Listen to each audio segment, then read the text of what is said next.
नासिक महाराष्ट्र का वो जिला जहां कोविड-19 संक्रमण तेजी से फैला। यहां के सामाजिक कार्यकर्ता मधुकर शेलार ने ये सुनिश्चित किया कि संक्रमितों को खाना पानी मिलता रहे और यहां तक कि उन्होंने मरीजों के अस्पताल का खर्च भी उठाया।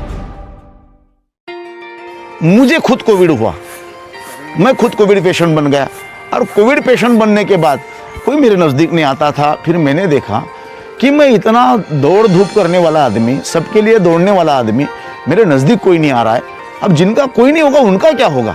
हमने विचार किया कि अपने को इन लोगों को मदद करनी चाहिए। जैसे कि आर्थिक बात बोले तो पैसों की बात आ गई, तो पैसों के लिए भी हर किसी ने पैसा दिया और बाद में जब खाना देना है, नाश्ता देना है, पानी देना है, उस चीज़ के लिए तो हमारे गांव के सब लड़कों ने, बड़े ज्येष्ठों ने हमें मदद की। और उसके बाद हमारे गांव के जो आर्मी के जवान हैं मुझे फ़ोन करके बताया, बाबा जो भी मेडिकल लगता है आप ले लो, हम उनका पैसा दे देंगे। हम वो मेडिकल अस्पताल में पहुंचाया। मरीज़ को उसके करीब जाके डेड बॉडी को उठा के उनको खाना पहुंचा के, इस तरीके से ये मधुकर मावली जो हैं वडगांव के, ये और इनके जो ग्राम पंचायत के जो बाकी के मित्र मंडल है, ये सब पूरा ग्रुप पूरी बहुत मेहनत से और बहुत ईमानदारी से दिन रात काम करते थे और हमारा बहुत साथ दिया इन्होंने काम में।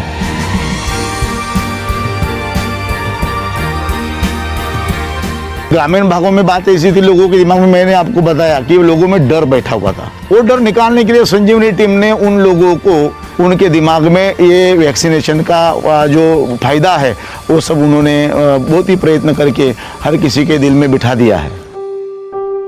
अपने सामने, अपना नज़दीकी, अपना बाजू में रहने वाला आदमी 2 वक्त की रोटी खा रहा है या नहीं खा रहा है वो भी आपको देखना चाहिए। अगर वो भूखा सोता है तो आपको उसे खाना खिलाना ये जरूरी है। इसी का नाम इंसानियत है। संजीवनी गरीबों की मदद कर रहा। संजीवनी मुहिम की कोशिश है कि टीकाकरण से जुड़े मिथकों और अफवाहों को दूर किया जाए। जमीनी स्तर पर संजीवनी की टीम की कोशिश थी कि उन लोगों की मदद की जाए जो आर्थिक तौर पर कमजोर होने के साथ साथ जानकारी की कमी से जूझ रहे हैं।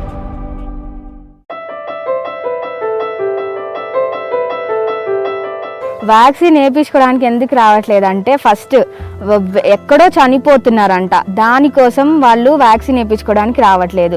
ప్రతి అపోహలకి వాళ్ళు అదే రూమర్స్ తీసుకొని అవే మేము చనిపోతాం వ్యాక్సిన్ వేసుకుంటే అని భయపడుతున్నారు. అదిగాక వ్యాక్సిన్ వేసుకుంటే ఫీవర్ వస్తుంది, మేము వేయించుకోము, బాడీ పెయిన్స్ వస్తున్నాయి అని చెప్పేసి వాళ్ళు వ్యాక్సిన్ వేయించుకోవడానికి రావట్లేదు. కొంతమంది వ్యాక్సిన్ చేయించుకుంటే మాకు ఒళ్ళు నొప్పులు వస్తున్నాయి, కాళ్ళు నొప్పులు వస్తున్నాయి, మేము పనికి వెళ్ళలేకపోతున్నాం, మాకు గుండెల నొప్పి వస్తుంది, గ్యాస్ ఫామ్ అవుతుంది, ఆకలి వేయట్లేదు, అట్లా జనాల్లో అపోహలు ఉన్నాయి మేడం। इसी वक्त संजीवनी की टीम ने जमीनी स्तर पर मोर्चा संभाला और जागरूकता कैंप आयोजित किए, जिसमें गांव के अधिकारियों के साथ फ्रंटलाइन स्वास्थ्य कर्मी भी शामिल रहे। इसके बाद लोगों के बीच फैली अफवाह और मिथकों को दूर करने के लिए एक रणनीति बनाई गई। ఈ సంజీవిని టీం వాళ్ళు వచ్చి మాకు కొంతమంది, అంటే అందరూ వ్యాక్సిన్ వేయించుకోరు కదండి, కొంతమంది అపోహలతో ఉన్నారు కాబట్టి సంజీవిని వీళ్ళు వచ్చి సంజీవిని వాళ్ళు మేము ఊళ్ళో ప్రెసిడెంట్లు, సెక్రటరీస్, ఏఎన్ఎంస్, ఆశాలు, supervisors, even the medical officer కూడా వచ్చి అవేర్నెస్ క్యాంప్స్ పెట్టారండి. అవేర్నెస్ క్యాంప్స్ పెట్టి వ్యాక్సినేషన్ అందించాం మేము ప్రజల్లో. మేము వ్యాక్సిన్ వేయించుకోవటం వల్ల ప్రయోజనాలు ఏంటి, వ్యాక్సిన్ వేయించుకోకపోతే నష్టాలేంటి, వ్యాక్సిన్ వేయించుకోకపోతే ప్రాణ నష్టం కలిగిద్ది, వ్యాక్సిన్ వేయించుకుంటే ప్రాణాలను కాపాడుకోగలుగుతాము అని వ్యాక్సిన్ వల్ల అవగాహన కలుగజేసాము. ప్రతి ఇంటికి వెళ్ళి మేము ఆ వ్యాక్సిన్ వల్ల వేయించుకోవటం వల్ల 2-3 రోజులు నొప్పులు వస్తాయి, పారాసెటమాల్ టాబ్లెట్ వేసుకుంటే తగ్గిపోయిద్ది అని అవగాహన తెలియజేశాం మేడం. వ్యాక్సిన్ వేయించుకోకపోతే నష్టం ఏంటి, ప్రాణహాని, దాని గురించి ఏమైద్ది అనేది తెలియపరిచాం మేడం. కొన్ని అయితే విలేజెస్ ఉన్నాయి, ఫారెస్ట్లోనే ఉన్నాయి ఆ విలేజెస్ అన్నీ. అలాంటి ప్లేసెస్కి కూడా మేము వెహికల్ వేసుకొని వెళ్ళి ఆశా వర్కర్ని కానీ ఏఎన్ఎంని కానీ తీసుకొని వెళ్ళి అక్కడ ఉన్న ప్రజలందరికీ, ఆ విలేజ్లో ఉన్న వాళ్ళందరికీ వ్యాక్సిన్ వేయించేవాళ్ళం. ఆశా వర్కర్లకి వెహికల్స్ ఉండవు, ఏముండవు. మేము వెహికల్స్ తీసుకొచ్చి వాళ్ళని తీసుకొని వెళ్ళి, లేకపోతే విలేజ్లో ఉన్న వాళ్ళని ఈ సచివాలయం దగ్గరికి తీసుకొచ్చి వెహికల్లో మేము వ్యాక్సిన్ అయితే వేయించాం అందరికీ.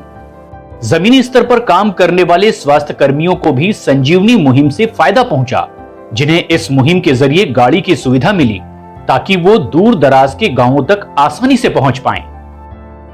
నేనైతే హ్యాపీగానే ఉన్నానండి. చాలామంది కూడా హ్యాపీగానే ఉన్నారు. ఎందుకంటే కరోనా అనేది కరోనా వ్యాధి వచ్చినప్పుడు చాలామంది చనిపోతున్నారు. కరోనా వ్యాక్సిన్ వేసుకున్న వాళ్ళకి వేయని వాళ్ళకి తేడా చూసినట్లయితే కరోనా వ్యాక్సిన్ వేసుకున్న వాళ్ళు చాలామంది బ్రతికారు. కరోనా వ్యాక్సిన్ వేసుకున్న వాళ్ళు చనిపోయారు. కరోనా వ్యాక్సిన్ వేసుకున్న తర్వాత కూడా కరోనా వచ్చినా కానీ అది చనిపోరు ప్రజలు, కొంత ఫీవరు అలా వచ్చి వెళ్ళిపోతుంది అనమాట. కాబట్టి కరోనా వ్యాక్సిన్ వేసుకోవటం వల్ల ప్రజలకి లాభమే కానీ నష్టం కాదు. డెత్ నుంచి బయటపడతారు, మరణం నుంచి. ప్రతి ఒక్క ప్రజల్ని డోర్ టు డోరు ప్రతి ఒక్క ఇంటికి వెళ్ళి సందర్శించి ప్రజలకు మోటివేషన్ చేసి ప్రజల ప్రాణాలు కాపాడాలి, మేము చేసే ఈ చిన్న జాబ్కు న్యాయం చేయాలని ఏఎన్ఎం గారిని చూసి మోటివేషన్ అయ్యి మేము ఈ సేవ చేయాలని ప్రతి ఒక్క ప్రజల్ని కాపాడాలన్న ఉద్దేశంతో ప్రతి ఒక్కరికి అవగాహన ఈ సేవ చేయాలని, మనసుకి ముందు వచ్చే జీతం గురించి కాదు మేడం, మనసుకు తృప్తినిచ్చే సేవ చేయాలని ఈ సేవలో కొనసాగుతున్నాం మేడం.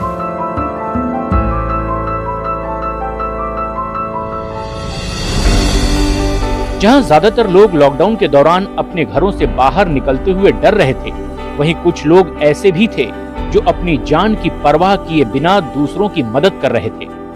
महाराष्ट्र के नासिक जिले के अनिल शिल्के ऐसी ही एक शख्सियत है। भाभी जो लोग हाथ पे काम करते हैं, मोल मजूरी करके, उनके घर में 5-5, 6-6 आदमी रहते थे, लेकिन कोरोना पीरियड में उनका सब लॉकडाउन होने की वजह से वो घर पे बैठने लगे, तो खाना पीना उनका मुश्किल हो गया। जब गांव का हालत देखा मैंने तो फिर मेरे को ऐसा लगा कि गांव में अभी बीमारी तो बहुत बड़ी, कोई किसके पास जा नहीं रहा है, तो फिर मेरे को कुछ तो करना पड़ेगा, निकलना पड़ेगा। मैं सुबह निकल के उनके लिए जो भी फ़ोन आता था उनके पास जाता था, उनको जो ज़रूरत है मेरे हिसाब से मैं उतना करता था। मेरे घर पे गेहूँ पिकता था, तो मेरे घर वाले उसमें 2-2, 3-3 किलो का पैकेज बना के देते थे लोगों के लिए। तो उसमें गेहूँ, चावल, थोड़ा सा मसाला, नमक डाल के हम लोग जिनको ज़रूरत है उनके पास लेके जाते थे, उनको देते थे। मेरे पिताजी को डायबिटीज़ है, शुगर है, तो फिर वो उस हिसाब से पहले वो बोलते थे, बच्चे को भी मेरे पास नहीं आने देते थे। मेरे लिए एक जगह उन्होंने दी थी, उधर ही मैं बैठता था, मेरे हिसाब से उधर ही मेरा खाना, मेरा उधर ही सब होता था, फिर मेरे काम के लिए निकल पड़ता। देखो अगर कोई पेशेंट बीमार हुआ है तो उसको कौन सी ट्रीटमेंट देना चाहिए, मेरे को थोड़ा सा समझाते थे, ऐसा नहीं ऐसा करने का हिसाब से मैं पेशेंट को एडमिट करता था।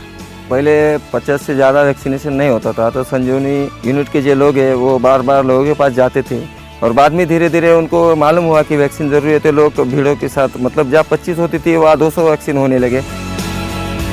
लोकांची खूप खूप मदत केली, लोकांना काढे पोचवले, लोकांची सेवा केली, लोकांना दवाखान्यापर्यंत पोचवलं, सगळं सर्व काम करायचे ते बाहेर जाऊन. आम्हाला भरपूर काळजी वाटायची त्यांची. हां, आम्हाला भीती वाटायची, भाऊ नको जाऊ, अरे तो असं काय करतो, दिवसभर जेवण नाही, खावण नाही, आंघोळ केली का चालला, आंघोळ केली का चालला, चहा देतोय. जिनके पास काम करने की क्षमता है तो उन्होंने दूसरे के लिए काम करना चाहिए।